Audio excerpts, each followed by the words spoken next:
วันนี้ไอ้นิยมอันเตตัสอันเกตทิมแนลำใจเกตตะวันจะพอบอลที่น้องอย่าง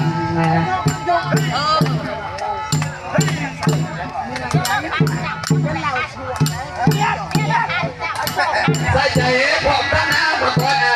มันทำแม่ได้เป็นสิ่งแห่งว่างจังมันทิ้งไว้ทางหน้าเจ้าจะลง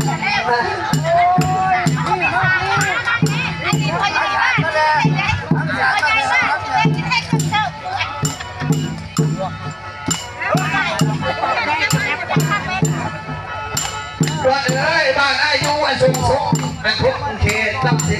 แถวบางเขตนั่นเดินหาไม่เจอจับมันทำเบา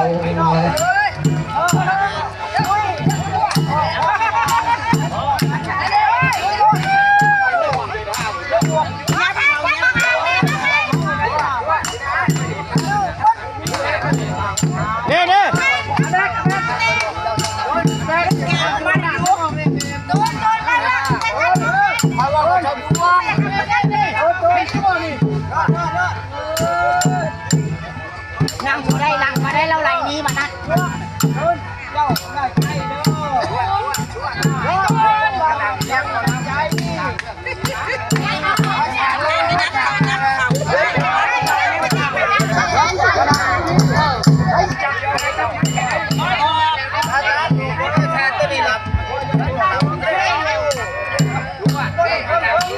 เขาเจ้าจะพูดโมกแค้นแหละ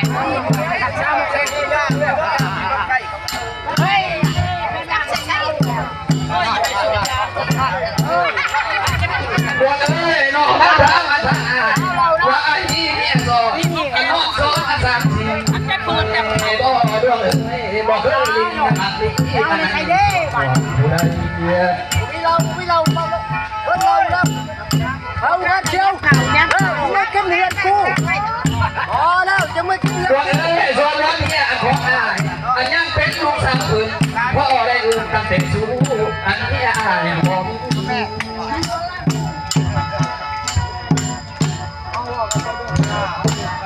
เดี๋ยวเมื่อกินเงินกูก็ดอกเราเมื่อดอก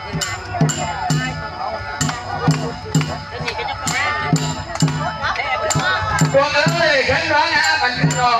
เป็นนี่อะไรเนาะ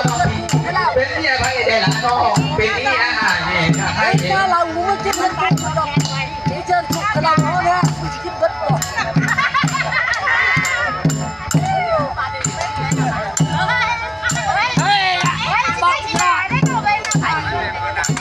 ว่าเอ้ยนี่แล้วเนาะ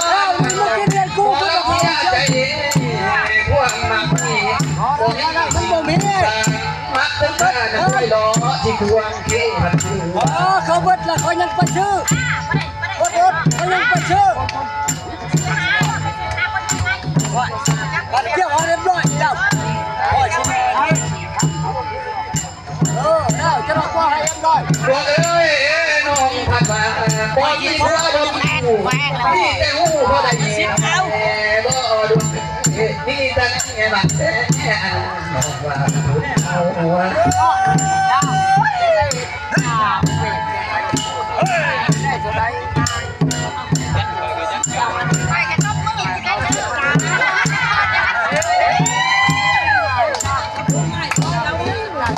ตัวเอ้ยว่าบ่มีอันพวกก็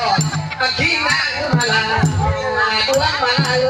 ว่าบ่มีอันผู้ซ้อนอันซ้อนทางจอดยาต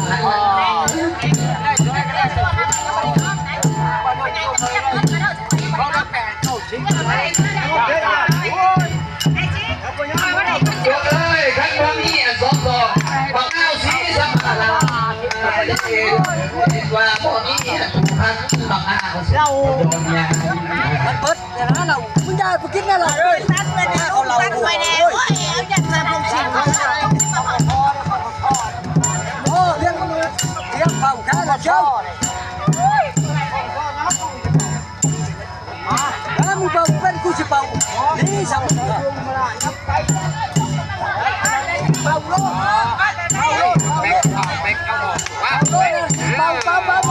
พอที่เพิ่นนักแท้มาผมหังแต่ใช้ยูว่าเดนสูงเพิ่นในถุงเจ้าอย่าง อันทางเดียวกันโบ ยอดเด้อยอดนั่นก็ยุ่งไม่ขาดแล้วยุ่งหรอกนี่ขาดเดียวละ วันนี้นี่ศรัทธามาท่านออันนี้ท่านพุทธศาสนาเพื่อนนักอิสระผู้ได้มาหลอกพระเป็นทานใ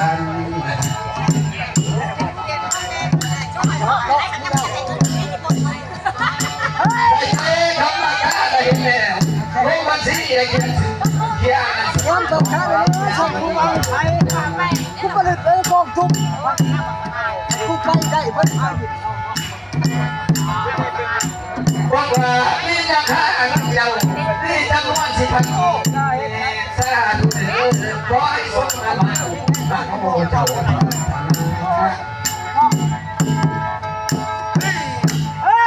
ปักเท่าเลยนะปักที่กูเนี่ย สาธุขอให้นั่นอยู่พระอลิงลังเล่นหามาเอาสมมาคนสวยคืนสุดสวรรค์พา เฮ้ยเจ้ามือเนี่ยเช้าก่อนเอ้ย อันว่าโลกท่าไทยอันวัดได้ให้ทุกงานขอให้สุขมันเจ้าอัน แล้วจะมึงกินเงินกูนะเราโอ้ยกระทำได้จะมึงกินเงินกูบอกเลย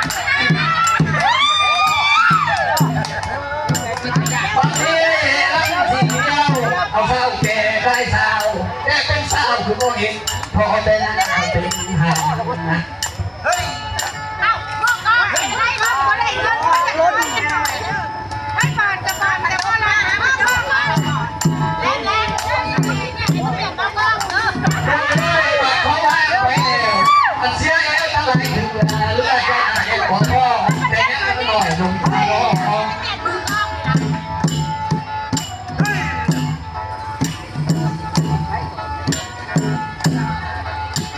ว่าเลยไอ้ยักษ์เชิญเอาหน้าอะไรก็มากคอ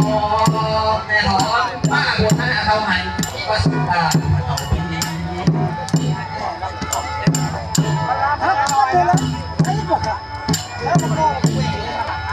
เดี๋ยวนี้คนก็มาหักไห้เสียหัวไปเสียตายแล้วว่าโอ้ยตายซ้ำไปหัว เฮ้ย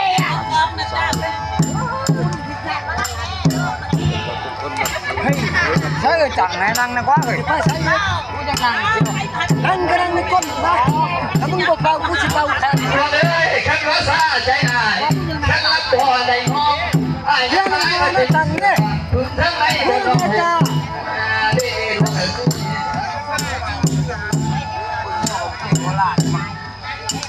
บอกมาหน้าหัวลุกมาแม่บาดวงนอนอนุผ่านคือสิกินหันประตู เฮ้ยพ่อเราแม่ไม่ต้องห่วงเลยจ้ะ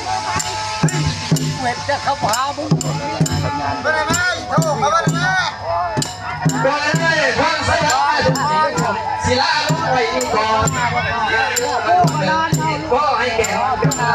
อาศัยสิ่งของนะโอ้ สายซอยกับพี่น้องทั้งซอยซ่านบึงทั้งกันซีมันคุยตื่นทีผัดบอมิ่งบ่อนจอดอันนี้ซอยผู้น้องทั้งซอยรถตัดจ้าทุกคนดูเฮ้ยที่นี้ผู้ที่สี่มาเช้าอันนี้จะมาเช้าจะมาอีกเช้าเลย เราจะมาก็เสียนเอามือกล้องเพื่อนเนี่ยนะ